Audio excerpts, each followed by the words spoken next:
Многие люди полагают, что знают о женщинах все, что совершенно неверно, особенно когда дело касается секса.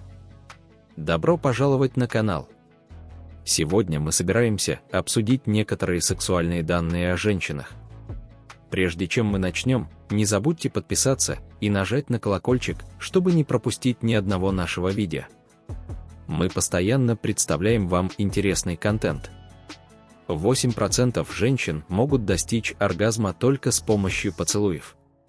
20% женщин нравится, когда их слегка покусывают соски, что доставляет им невероятное удовольствие, а остальные 80% чувствуют боль или им все равно. Женщинам в возрасте от 20 до 27 лет часто нравится кончать во рту или на груди во время секса, потому что они находят это очень приятным и чувствуют сильное влечение к этому человеку. Во время овуляции женщины, как правило, испытывают большее возбуждение и сексуальное желание. Мужчины, как правило, предпочитают заниматься сексом в странных и необычных местах, а женщины предпочитают более укромное место. Женщины, которые постоянно мастурбируют, имеют более высокий уровень гормонов. Большинство женщин находят возбуждающим, когда мужчины крепко обхватывают их за талию во время секса в позе по-собачьи.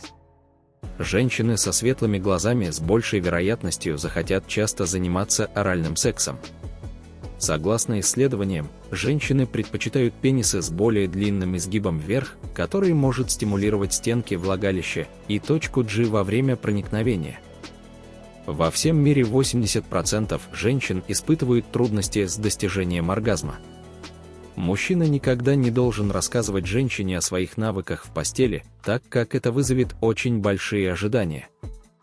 Женщины, предпочитающие оральный секс, как правило, более неверны. Женщин больше привлекают мужчины, которые говорят соблазнительно, но в меру, так как преувеличение может показаться странным.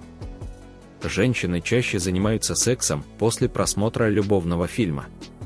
Женщины в возрасте от 37 до 40 лет, как правило, имеют больше сексуальных фантазий о более молодых мужчинах. Беременные женщины обычно имеют более высокий уровень сексуального возбуждения и больше наслаждаются оральным сексом.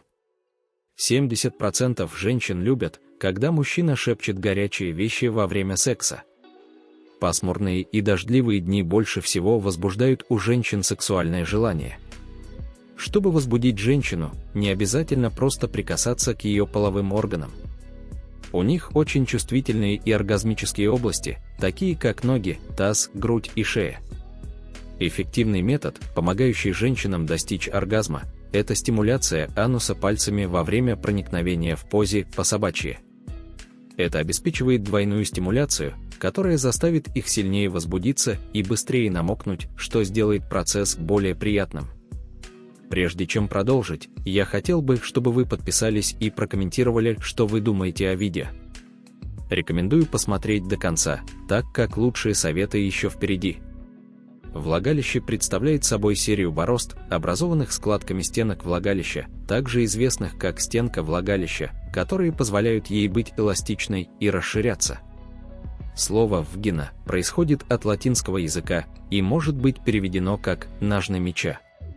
Клитор имеет как минимум в 2 раза больше нервных окончаний, чем пенис, что приводит к женскому оргазму. Точка G разделяет влагалище и клитор, и женщины могут испытывать несколько оргазмов одновременно, известные как смешанные оргазмы. Мышцы влагалища можно привести в тонус и укрепить с помощью регулярных упражнений для мышц тазового дна. Это важно для здоровья влагалища, поскольку во влагалище имеется бактериальная флора, защищающая от инфекций, особенно лактобактерий.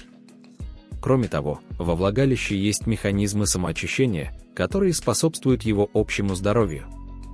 Средняя длина невозбужденного влагалища составляет от 2,5 до 3,0 см в ширину и 3,5 см в длину, а при возбуждении оно может вырасти до 200 см по вертикали. У некоторых женщин может развиться гиперчувствительность к белкам спермы, что может вызвать зуд и отек после секса, а в крайних случаях даже фатальные реакции. Вагинальная жидкость способствует смазке влагалища во время полового акта, но она отличается от вагинальной смазки, вырабатываемой во время полового акта. Средний объем выделений из влагалища у женщины репродуктивного возраста менее чем за 8 часов составляет 1,55 грамма. Хотя у женщин ситуация варьируется, большинство влагалищ сталкиваются с проблемами сухости во время секса, перед менопаузой или в условиях стресса. Некоторые считают, что у них менструация в новолуние, а овуляция в полнолуние. Влагалище имеет собственный запах, определяемый диетой и нормальными бактериями. Сексуальная активность сохраняет влагалище влажным и эластичным, особенно после снижения уровня гормонов. Вагинальная пердеж является обычным явлением и не должно вызывать стыда. Первые 5 см влагалище наиболее чувствительны, и мнение, что чем больше влагалище, тем лучше, ошибочно. Исследования показывают, что сперматозоиды могут сохраняться во влагалище до 5-8 дней до оплодотворения. Во время менструации слизистая оболочка матки отторгается, во время секса она проникает, а во время родов через нее проходит ребенок. Гипоплазия влагалища – редкое заболевание. Секс сохраняет здоровье влагалища и тренирует его мышцы. Длительное воздержание может ослабить влагалище, что приведет к его выпадению. Сквален, обнаруженный во влагалище, является промежуточным продуктом в синтезе холестерина. Во время родов влагалище может растягиваться до 200%. Если вам понравился сегодняшний контент, не забудьте включить уведомления. Ставьте лайк и подписывайтесь на канал. Спасибо и увидимся в следующий раз.